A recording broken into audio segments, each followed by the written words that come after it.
Kohlrabi, available pretty much the entire year. You should have a whole host of recipes to make use of these awesome, weird-looking aliens. I've got a great recipe to show you today. You might have heard of it, kohlrabi chips and romesco. It's delicious. That's today's Veg Hack.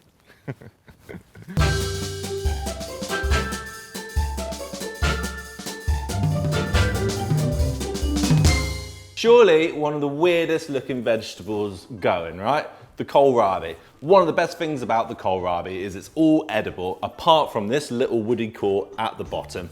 Use the stalks, use the leaves, treat them like you would chard, treat the leaves like you would spinach, chop them up, use them in soups, stir fries, bases for sauces. The bulb is what we're interested in today.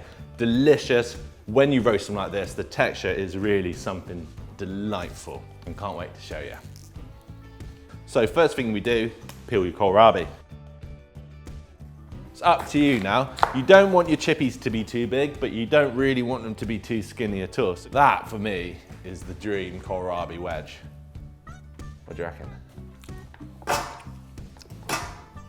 Now this stuff is, I'm excited. Cold press, Cyprus. Oh yeah, get that right in there. Look at the color. Oh, lovely. Right, in my little spice pot, there is smoked paprika, oregano, and some garlic powder, as well as loads of salt and pepper, cheese. Mix it all up and make sure you thoroughly coat all your kohlrabi fries.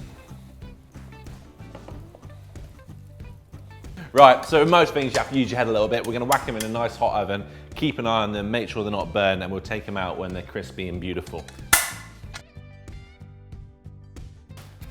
Romesco goes beautifully with so many different things. This classic Catalan sauce consists of red peppers, tomatoes, with nuts and garlic, blitzed through loads of olive oil. It's delicious with fish, it's delicious with roasted and charred vegetables, and guess what? It's really good with kohlrabi, which is why we're doing it. I'll show you how to make it real quick. All you want to do is you want to completely blister the skins, blacken them, and then we're going to peel them. Get a wire rack, put it over your gas burner, and then just chuck them on. You can also do this on a barbecue, which is next level delicious because you get the added smoky flavor. But for most people, don't want to light your barbecue just to make romesco sauce. Do it in the kitchen, it's still excellent.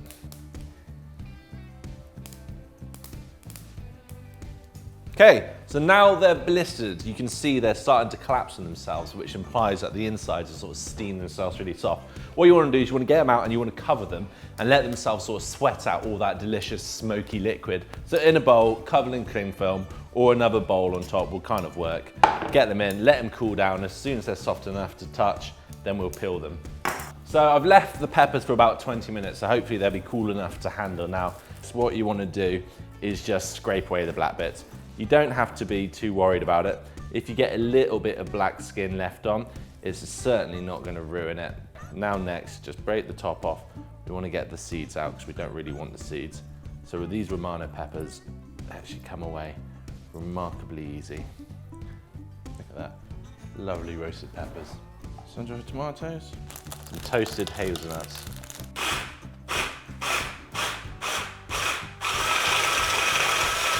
Oh, look at that. Now that is a lovely, thick, chunky romesco sauce. So just add a nice, generous bit of salt. Get a nice squeeze of lemon in as well. So good. Now this sauce, like I said, is so versatile. Even put it in your sandwiches, it's delicious with cheese. It's gonna be really good with these kohlrabi chips, which I think are done. Look at those, they look like real chips. The cheese has browned them beautifully.